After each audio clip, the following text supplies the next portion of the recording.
Assalamu alaikum dear students. Today our topic is classes of share and I am your course instructor Dr. Mohammad Wajid Raza. Course का नाम है financial accounting 2।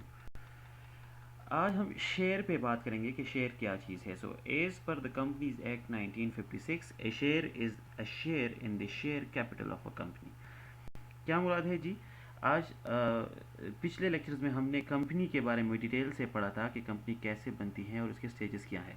अब जब company बनती है तो उसमें हमने पढ़ा था कि कंपनी के लिए फंड्स इकट्ठा करने के लिए कंपनी को शेयर्स बेचने होते हैं।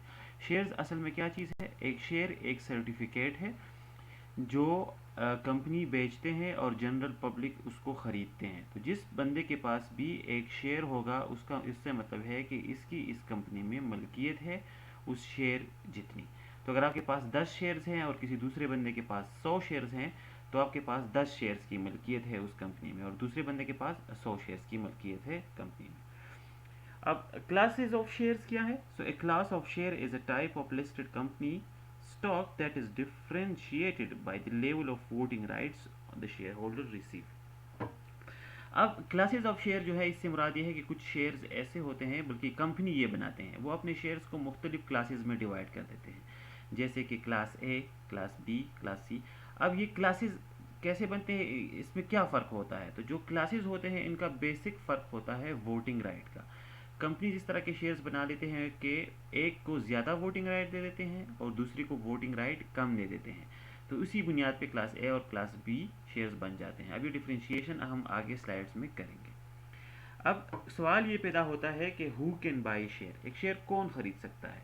तो एक तमाम अफराद जो हैं किसी भी मुल्क के, उन सब को पूरा इख्तियार है कि वो शेयर्स ख़रीदें। जैसे कि अगर आप चाहते हैं कि आप शेयर्स खरीदें तो आप भी खरीद सकते हैं किसी भी कंपनी के, चाहे वो पेप्सी हो, चाहे वो कोका कोला हो, चाहे वो एबट हो, चाहे वो होंडा हो। तमाम वो कंपनियां जो स्टॉक एक्सचेंज पे लिस्टेड हैं और जिनके शेयर्स मार्केट में ट्रेडिंग के लिए अवेलेबल हैं, उन तमाम के शेयर्स हम खरीद सकते हैं और हर कोई खरीद सकता है। Where do we buy shares? हम शेयर्स खरीदेंगे कहाँ? तो अगर ये फर्स्ट हैंड शेयर है, बिल्कुल नए शेयर्स हैं, पहले ये नहीं मार्केट में आए, तो इनको हम IPO बोलते हैं, इनिशियल पब्लिक ऑफरिंग्स, और ये आपको बैंक्स से ज़्यादातर मिलते हैं या फाइनेंशियल इंस्टीट्यूशन से मिलते हैं। इसको हम प्राइमरी मार्केट भी कहते हैं, जहाँ से बिल्कुल नए शेयर मिलते हैं। जो सेकंड हैंड शेयर है, मतलब उन कंपनीज के शेयर जो ऑलरेडी मार्केट में बिक चुके हैं लेकिन अब लोग उसकी सेकंड हैंड में ट्रेडिंग कर रहे हैं, तो उसके लिए आपको स्टॉक एक्सचेंज जाना पड़ता है। स्टॉक एक्सचेंज में आपको सारे सेकंड हैंड शेयर्स मिलते हैं। जैसे कि पेप्सी कंपनी है, तो वो तो सालों साल 20 30 40 साल पहले उसकी इस्टेब्लिशमेंट हुई है, उसके शेयर्स बिक चुके हैं। तो अब अगर मुझे पेप्सी के शेयर लेने हैं तो ज़्यादातर चांसेस यही है कि मुझे सेकंड हैंड शेयर मिलेगा। कोई ओनर होगा शेयर्स का जो उसको बेचना चाह रहा होगा, तो मैं उसी से वो शेयर खरीदूंगा। और ये शेयर फिर बैंक से नहीं मिलते, ये शेयर्स आपको जिस बंदे के पास है उससे लेने होते हैं। तो जो दो कस्टमर्स हैं वो जाहिर है मार्केट में एक दूसरे को कहाँ ढूंढेंगे, इसलिए इस ट्रेड को आसान करने के लिए एक्सचेंज बनाए जाते हैं, जिसको जैसे कि पाकिस्तान में है कराची स्टॉक एक्सचेंज। तो कराची स्टॉक एक्सचेंज में क्या होगा, वो लोग जो शेयर्स बेचना चाहते हैं वो भी वहाँ पे अपने शेयर बेच सकते हैं और जो लोग ख़रीदना चाहते हैं वो वहाँ पे शेयर्स ख़रीद सकते हैं। अब शेयर्स हम क्यों ख़रीदते हैं? तो इसका वेरी सिंपल आंसर, रिटर्न्स के लिए। जो भी हम इन्वेस्टमेंट करते हैं उसका बुनियादी मकसद होता है कि हमें उससे रिटर्न मिले। शेयर पे कैसे रिटर्न आएगा? तो शेयर पे दो तरह का रिटर्न आता है, एक को डिविडेंड कहते हैं और एक को कैपिटल गेन कहते हैं। जो शेयर्स आप ख़रीदते हैं किसी कंपनी का, तो उस कंपनी के बोर्ड ऑफ डायरेक्टर्स कुछ अरसे बाद उस शेयर्स पे प्रॉफिट जो कंपनी का आता है वो प्रॉफिट वो मालिकान पे डिवाइड करते हैं। तो सपोज़ अगर 1 लाख प्रॉफिट आया है और 50,000 शेयर होल्डर्स हैं, तो वो हर एक शेयर होल्डर को 2 रुपये डिविडेंड देगा। तो ये क्वार्टरली भी हो सकता है, ये मंथली भी हो सकता है, ये ईयरली भी हो सकता है। ये डिपेंड करता है बोर्ड ऑफ डायरेक्टर्स पे कि वो कब और कितना शेयर डिविडेंड पर शेयर देना चाहते हैं, तो वो दे सकते हैं। दूसरी तरह का जो रिटर्न हमें शेयर्स पे मिल सकता है उसको हम कैपिटल गेन कहते हैं। कैपिटल गेन भी एक तरह का रिटर्न है, लेकिन इससे मुराद क्या है? इससे मुराद है कि जो इस प्राइस पे आपने शेयर ख़रीदा है उस प्राइस में अगर इंक्रीज़ आए तो वो इंक्रीज़ जो है वो आपका कैपिटल गेन कहलाता है।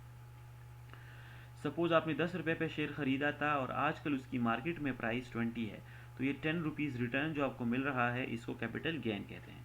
और जो कैपिटल गेन होता है इस पर आपने टैक्स पे करना होता है और उस टैक्स को कहते हैं कैपिटल गेन टैक्स। अब आते हैं क्लासेस ऑफ शेयर्स की तरफ। तो जैसे मैंने कहा कि मुख्तलिफ कंपनियाँ जो कंपनीज़ हैं वो अपने शेयर्स की क्लासेस बना लेते हैं, जैसे क्लास ए है, क्लास बी है और क्लास सी है। तो क्लास ए क्या है जनाब? Class A shares are held primarily by special investors. ये ऐसे शेयर्स होते हैं जिनके पास वोटिंग राइट्स ज़्यादा होते हैं। सपोज़ आपके पास एक शेयर ए है और एक ही शेयर बी है, तो जो शेयर बी है उस पर आपको सिर्फ एक शेयर पे एक वोट मिले, कास्ट कर सकते हैं। आपका वोटिंग राइट 1 वोट पर शेयर है।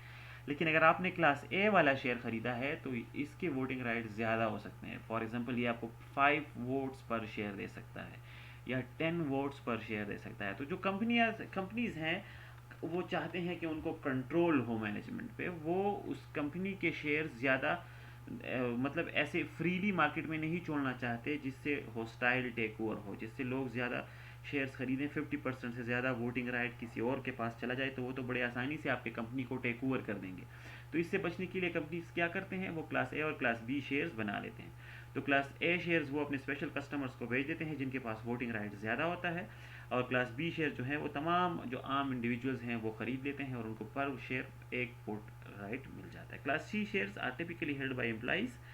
ये भी ऐसे शेयर होते हैं जो कंपनी की मलकियत में आपको हिस्सा देते हैं, इससे आपको डिविडेंड भी मिलता है, कैपिटल गेन भी मिलता है। लेकिन क्लास सी जो शेयर्स हैं इसकी वोटिंग राइट नहीं होती, इनको कोई वोट नहीं दिया जाता और ये शेयर्स नॉर्मली कंपनीज के एम्प्लॉयज़ को दिया जाता है।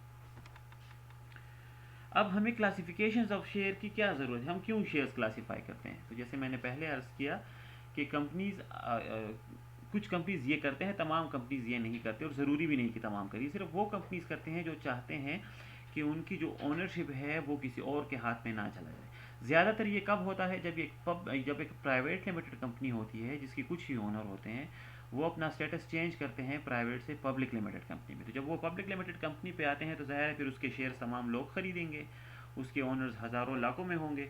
तो वो इस बात से घबराते हैं कि कहीं ऐसा ना हो कि मोर देन 50% शेयर्स बाहर के लोग खरीदें और कंपनी इनके हाथ से निकल जाए, तो वो शेयर्स के क्लासेस बना लेते हैं। तो क्लास ए शेयर्स वो खुद या अपने स्पेशल कस्टमर्स को दे देते हैं और class B shares general public को दे देते हैं।